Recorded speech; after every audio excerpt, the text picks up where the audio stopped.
Certains prient seulement lorsqu'ils veulent quelque chose. Ainsi, lorsqu'ils sont malades, ils prient. Oh Dieu, guéris-moi, guéris-moi. Une fois guéris, ils oublient Dieu. Ils prient seulement dans la peine. Seigneur, vois ma difficulté. Oh, s'il te plaît, aide-moi dans mon affection. Mais quand Dieu entend leur prière, il l'oublie à nouveau. Beaucoup prient uniquement lorsqu'ils traversent de grandes épreuves ou afflictions, mais très peu prient par amour pour Dieu, parce qu'ils l'aiment. Vous savez bien ce que vous coûte d'élever vos enfants, mais le petit bébé vous aime pour vous-même. Les enfants devenant plus âgés vous aiment à cause de ce que vous leur donnez, mais un bébé ne désire que le sein de sa mère, et ne se soucie de rien d'autre aussi longtemps que lui est prodigué amour et affection. Nous devons aussi, à l'image de ce bébé, être affamés de Dieu lui-même. Sans aucune requête ou supplication, sans aucun besoin particulier, nous devrions crier à lui, « Ô Seigneur, je ne veux que toi. Je veux être en ta présence, être aimé de toi. » Nous devons être comme les pierres précieuses sur la poitrine du souverain sacrificateur, maintenant très près du cœur de Dieu, et dans la présence de Dieu jour et nuit. Sous ces 12 pierres dans le pectoral, il y avait 2 pierres de plus, appelées l'Urim et le Thummim. Même aujourd'hui, personne ne sait ce qu'étaient ces 2 pierres.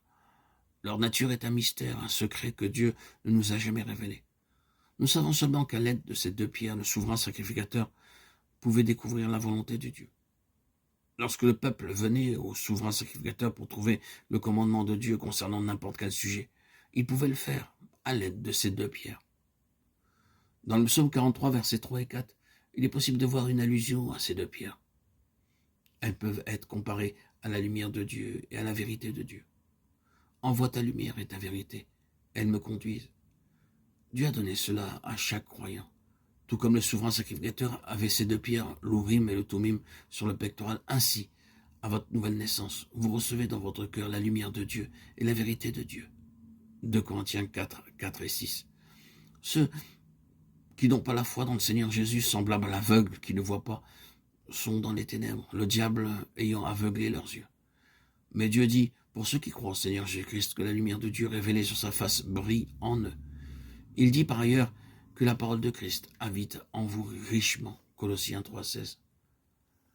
Quand par la foi vous voyez le Seigneur face à face et que vous naissez de nouveau, vous avez la parole de Dieu, le Seigneur Jésus-Christ même, qui vous parle, et la lumière de Dieu qui brille en vous. Le souverain sacrificateur pouvait trouver la volonté de Dieu à l'aide de ces 2 pierres. Ainsi, avec sa lumière et sa vérité, dans nos cœurs, nous pouvons tous trouver la volonté de Dieu. Avant d'aller quelque part, avant de dépenser notre argent, avant de faire quelques plans ou de prendre quelques décisions pour nous-mêmes, pour nos enfants ou pour le futur, nous devrions connaître la volonté de Dieu.